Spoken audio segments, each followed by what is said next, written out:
श्री नीलकंठेश्वर प्रभू रथोत्सव व जत्रा महोत्सव उत्साहात साजरा झाला असून महापौर श्री विनायक कोंड्याल व धनश्री कोंड्याल यांच्या हस्ते महापूजा करण्यात आली। श्री नीलकंठेश्वर प्रभू यांच्या रथोत्सव व जत्रा महोत्सवानिमित्त श्री कुरहीन शेट्टी युवक सेवा संघ सोलापूर यांच्या वतीने विविध सामाजिक, शैक्षणिक, धार्मिक व सांस्कृतिक उपक्रमांचे आयोजन करण्यात आले होते। या निमित्ताने गुरुवार पेठ येथील नीलकंठेश्वर देवालयात भाविकांच्या उपस्थितीत धार्मिक कार्यक्रम आणि सोहळा मोठ्या उत्साहात पार पडला।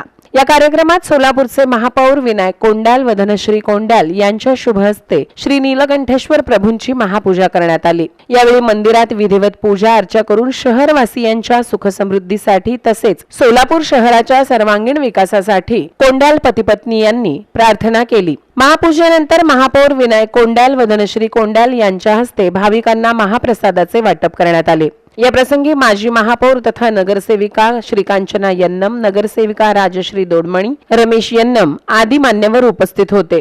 श्री कुरहीन शेट्टी युवक सेवा संघाच्या वतीने दरवर्षी श्री नीलकंठेश्वर प्रभूंच्या रथोत्सव व जत्रा महोत्सवानिमित्त समाज बांधवांना एकत्रित आणण्यासाठी विविध उपक्रमांचे आयोजन केले जाते। धार्मिक कार्यक्रमांसोबतच सामाजिक, शैक्षणिक, सांस्कृतिक आणि समाजोपयोगी उपक्रमांच्या माध्यमातून समाजामध्ये एकोपा, सामाजिक बांधिलकी आणि युवा पिढीमध्ये सकारात्मक विचार रुजवण्याचे कार्य संघाच्या माध्यमातून केले जात आहे। यावेळी विनायक कोंड्याल यांनी नीलकंठेश्वर प्रभूंचे दर्शन घेतले आणि उपस्थित भाविक व आयोजकांना रथोत्सव व जत्रा महोत्सवाच्या शुभेच्छा दिल्या। धार्मिक व सांस्कृतिक परंपरा जपत समाजातील विविध घटकांना एकत्र आणण्याचे कार्य अशा उत्सवांच्या माध्यमातून होत असल्याचे त्यांनी यावेळी मत व्यक्त केले। सोलापूर शहरातील धार्मिक, सामाजिक आणि सांस्कृतिक परंपरा अधिक समृद्ध करण्यासाठी महानगरपालिकेच्या माध्यमातून आवश्यक सहकार्य करण्याची भूमिकाही त्यांनी यावेळी व्यक्त केली। यावेळी श्री कुरहीन शेट्टी युवक सेवा संघाचे अध्यक्ष अंबादास गडगी, उपाध्यक्ष प्रभाकर काकी, सचिव महेश कस्सा, सहसचिव अजय काकी, खजिनदार गोविंद माचरला, सहखजिनदार नागराज गडगी, कार्याध्यक्ष व्यंकटेश मातगुंडी, प्रसिद्धी प्रमुख नरेश साई,